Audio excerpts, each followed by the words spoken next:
Hi everyone, you are with Savan Kapoor and I'm on a mission to help 100,000 salaried professionals secure their dream jobs. And that is why I have created the Dream Jobs Mastermind group on Facebook. Please like, share and subscribe to the group. Your encouragement is deeply appreciated. Today, I want to talk to you about the most important talent to all of humanity. It doesn't matter if you're rich or poor, tall or short, white or brown, introvert or extrovert. What I'm about to share with you is the most important talent for each and every one of us. Can you guess what this talent is? Comment right now if you know the talent I'm talking about. See, we are all unique individuals and we have unique talents. Talents are those innate gifts that we are born with, a predisposition towards a particular discipline, activity, or subject. Some of us have a talent in art. Some of us have talents with numbers. And yet, some of us have talents in a particular sport. These are God given gifts. So, could you guess the most important talent of all? Some of you may have. See, I want you to understand that the most important talent for each and every one of us is the talent to develop our talents. I want you to understand that the ability to invest in our God given gifts is also a talent. And in fact, it is the most important talent. If we are predisposed to excel in a certain activity or discipline or subject, we must put in the effort to polish and refine it. All the sports figures and the heroes that we respect did exactly that. They realized that they have a natural ability to excel at their game and they put in the effort to develop their God given gifts. So the real question becomes, how do we develop the talent to develop our talents? I recently read an interesting book written by a University of Pennsylvania psychologist by the name of Angela Lee Duckworth. And in that book, she describes this talent to develop our talents as the word grit. She defines grit as the power of passion and sustained persistence applied towards long term achievement.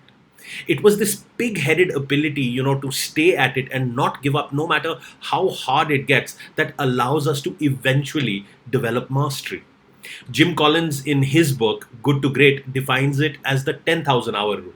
Now, I know many of you must have read that book. That is where we invest 10,000 hours of the right practice into a discipline, and that allows us to become a grandmaster at it.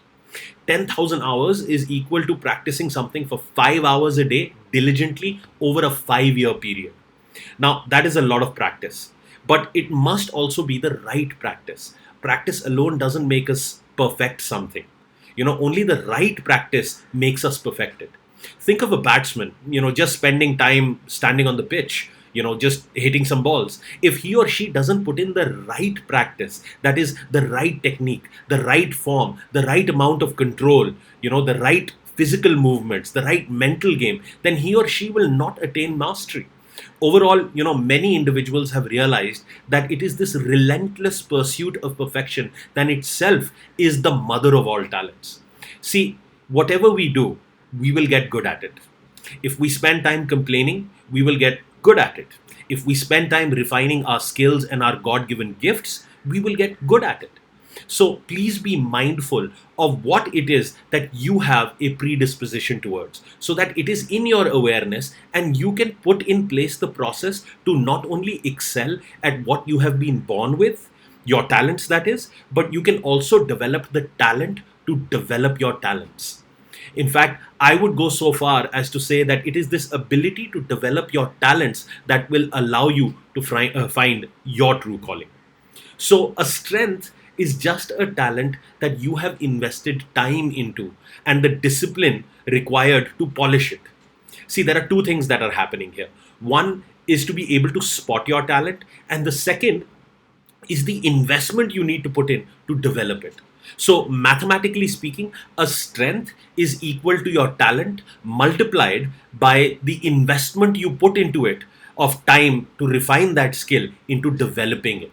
Now, that in itself is also a talent, and that is the point that I'm making in this video. From a career perspective, you have several talents. You may have a talent for communication, which helps you create influence, or you may have a talent for analytics, which helps you think strategically and find alternative ways of proceeding when others come up against a dead end. Or you may have a talent for relationship building, See, professionally, you must work in an area where you get to use your talents every day. So, if any of this has resonated with you, I invite you to come and join the Dream Jobs Mastermind group I've created on Facebook, where I will be sharing with you how to identify and develop your talents, leading to exceptional performance and rewards in your professional life. See, think about it for a minute. If you are right handed, can you throw a ball with your left hand just as well? See, if you're right handed, which is your dominant arm, can you throw a ball just as well with your left arm, which is your non dominant arm? Think about it. Because, the same applies to your strengths. You must play to your dominant talents. Don't make a career out of trying to throw with your non dominant arm, to not playing with your strengths. Click on the link and please join the Dream Jobs Mastermind group. I look forward to seeing you there, and thank you very much for watching.